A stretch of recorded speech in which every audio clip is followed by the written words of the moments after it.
Hi மக்களே, முடி கொட்டுதா, ரத்த சோகையாக இருக்கா, உடம்பு சோர்வாக இருக்குன்னு ஃபீல் பண்ணுறீங்களா? கவலையை விடுங்க. இரும்பச்சத்து கால்சியம் நிறைந்த முருங்கைக்கீரையை நம்ம வீட்டு ஸ்டைலில் செய்ய போகிறோம். கீரை கசக்குதுன்னு சொல்லிட்டு ஓடுற பசங்க கூட இந்த சீக்ரெட் மசாலாவை போட்டு அரைச்சி கொடுத்தா கேட்டு கேட்டு வாங்கி சாப்பிடுவாங்க. வாங்க எப்படி செய்யலான்னு பார்த்துடலாமா?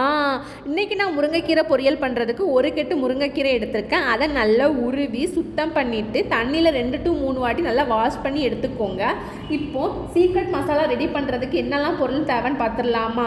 துருவன தேங்காய் கொஞ்சம், 4 to 5 சின்ன வெங்காயத்தை உரிச்சு வச்சுருக்கேன், 1 பல் பூண்டு, பச்சை மிளகாய், இதெல்லாம் தான் தேவையான பொருட்கள். இப்போது மிக்சி ஜார் எடுத்துக்கோங்க. மிக்சி ஜாரில் துருவன தேங்காய், சின்ன வெங்காயம், 1 பல் பூண்டு, பச்சை மிளகாய் இதெல்லாம் போட்டு கொரன்னு ஒரு சுற்று விட்டு எடுத்துக்கோங்க. ரொம்ப நைஸாக அரைக்கக்கூடாது, இந்த மாதிரி அரைச்சி எடுத்துக்கோங்க.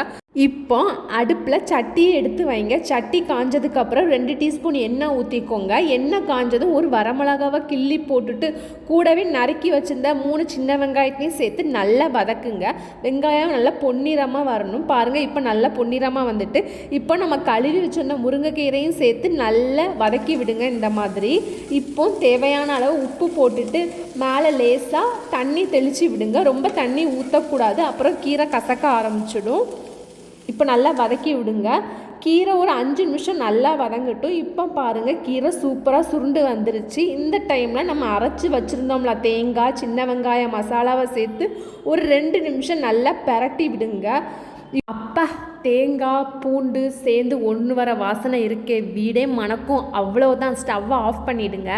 சுடு சோத்தில் போட்டு இதை பிசைஞ்சு சாப்பிட்டா அமிர்தமாக இருக்கும். உடம்புக்கு அவ்வளோ ஆரோக்கியமானது. கண்டிப்பாக நீங்களும் உங்கள் வீட்டில் செஞ்சு பாருங்கள். உங்கள் வீட்டில் என்ன சீக்ரெட் மசாலா சேர்ப்பீங்கன்னு கமெண்ட்ஸில் சொல்லுங்கள். பார்ப்போம் யாருடைய ரெசிபி சூப்பராக இருக்குன்ட்டு. அப்படியே வீடியோ பிடிச்சிருந்தா லைக் பட்டனை தட்டி விடுங்க. மறக்காமல் நம்ம சேனலை சப்ஸ்கிரைப் பண்ணிடுங்க. அடுத்த ஒரு வீடியோவில் பார்க்கலாம். பாய், டாடா.